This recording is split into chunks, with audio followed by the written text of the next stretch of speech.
There is alien abduction insurance in the US and the UK, and thousands are using it. In most cases, clients want to protect themselves from the implantation, injury, or conception from a humanoid and guarantee a return to their home planet in case they are exported outside of it. Now, if you think that all these people are crazy, then we're ready to argue with you. In this episode of Infographics, we present to you a selection of the most compelling stories of abduction by representatives of extraterrestrial civilizations. Unlike common criminals, they don't need a ransom. So what goals were the alien abductors pursuing, and what are the similarities between all these incidents? In 1954, two teenagers from Venezuela announced that they had encountered a UFO in the forest, but managed to fight off the small, hairy aliens. A few years later, a Brazilian journalist wrote about this case and asked readers to share their own stories. He was contacted by Antonio Villa Boas, a 23-year-old farmer who, according to him, was abducted by aliens the day after reading that article. It all started with a strange, silvery light in the yard of his house, which was also witnessed by his brother Antonio. A few days later, during the night field work, the brothers spotted a red light, but Antonio's attempts to find its source were unsuccessful.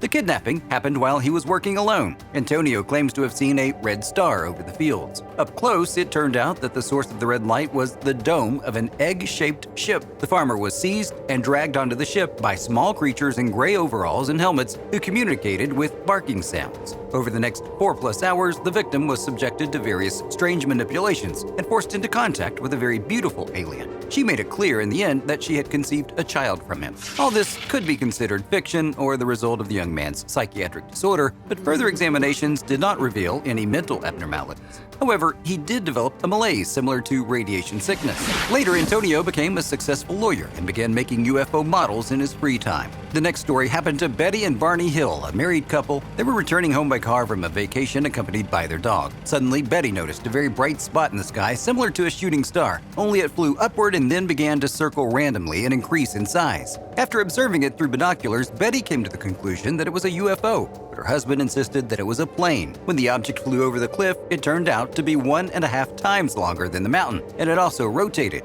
Barney stopped the car and walked out with a pistol in hand in order to get a better look at the glowing pancake disc. Then the couple tried to escape in the car, hearing short bursts of sound similar to a microwave oven signaling behind. Subsequently, they could not remember the ensuing 2-hour journey. Both were extremely stressed, and Betty started to have nightmares.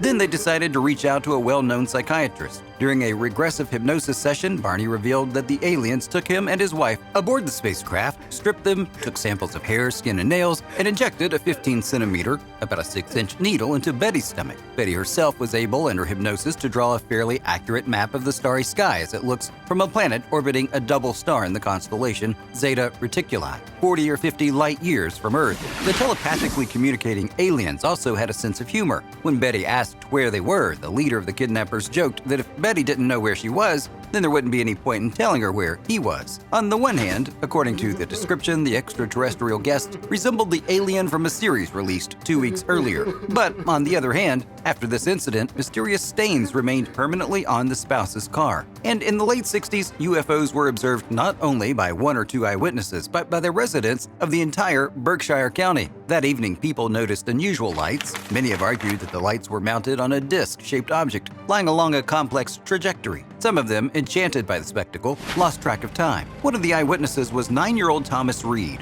According to him, the glowing balls flew out from the trees as his family drove home. His mother, grandmother, and brother were also in the car with him. All of them, for some time, seemed to find themselves in the center of a hurricane of oppressive silence. When it was over, they realized that they did not remember the last 2 hours, and Mom and grandmother somehow, inexplicably, changed places. Over time, memory began to recover some of the details of that evening. Reed remembered seeing something like a hangar, larger than a football field with other people inside, and even the technology of the 21st century does not match what he saw inside the hangar. The other boy, Tom Warner, had experienced an even creepier incident. Some kind of voice telepathically telling him to leave the house. Then, according to his nanny, a ray of light paralyzing Tom for several minutes, after which the boy disappeared. Later, Tom revealed that he was on a spaceship with other children. He was brought home by the same ray that he was kidnapped with. But the 12-year-old Melanie Kirchdorfer was lifted by the ray onto the ship along with the car that her parents and sisters were in. The most curious thing is that Tom saw Melanie among the children on the ship. That evening, dozens of people from different cities in the district were calling the local radio station, and the children were drawing a meeting with the aliens. Some of these drawings are now on display in a museum. but there's still no explanation for what happened. Another high-profile incident occurred in 1973 with Calvin Parker and Charles Hickson while they were fishing at the Pascagoula River in Mississippi. When Parker saw the blue lights reflecting in the water, he thought the police had arrived, but the situation turned out to be much worse. The source of light was a large oval ship hovering in the air and emitting a hissing sound. The men were dragged onto the ship by short creatures, which, contrary to popular belief, did not have huge eyes or even mouths. They had some growths instead of ears and nose, and just one, but a quite large leg. The aliens began to conduct experiments on the now paralyzed and insensible Parker and Hickson. After all the manipulations, the frightened victims again found themselves on the banks of the river. They decided to tell the sheriff about the incident, but he didn't believe them. He left the interrogation room, leaving the hidden tape recorder and hoping that the victims would admit to their deception. However, the opposite happened. On the tape, the men hysterically discussed what had happened. Parker admitted that he was ready to burst into tears and that he was certain no one would believe them. 2 years later, in 1975, the lumberjack Travis Walton went missing in the state of Arizona. He and his colleagues were returning after a hard day when they noticed a strange glow followed by a disc-shaped ship hovering in the air. Travis decided to take a closer look and was hit in the chest with a beam, causing him to pass out. His colleagues fled in fear and turned to the sheriff, informing him of the spaceship. Walton was searched for but never found, and his colleagues were suspected of murder. However, the polygraph showed that they were telling the truth. Only one had ambiguous results. Walton eventually showed up 5 days later. According to him, he was held captive by short, hairless humanoids with large eyes and lipless mouths. The science fiction film Fire in the Sky was later filmed based on this incident. As always, there were those who believed in the abduction and those who refuted it. Curiously, the site of Walton's alleged abduction was carefully studied after the event, and it turned out that trees on this site began to grow 36 times faster. And in 1978, Australian pilot Frederick Valentich was abducted in the air along with his plane. 19-year-old Valentich was interested in UFOs and by that time had 150 hours of flying practice behind him. On the day of departure, the weather was excellent and the pilot reported a strange plane that was chasing him on several occasions as if playing some kind of game. However, the flight service claimed that there were no aircraft near him. In his last message, Valentich stated that it was not an airplane at all and that it was hovering. Then 17 seconds of incomprehensible grinding followed and the pilot disappeared without a trace. Many years later, the testimony of an unknown farmer surfaced. He claimed to have seen a UFO over his farm the day after Valentich disappeared. An airplane was stuck to the spaceship and oil was leaking from it. The farmer sketched the aircraft's registration number on his tractor but did not dare to make an official statement after acquaintances laughed at his story.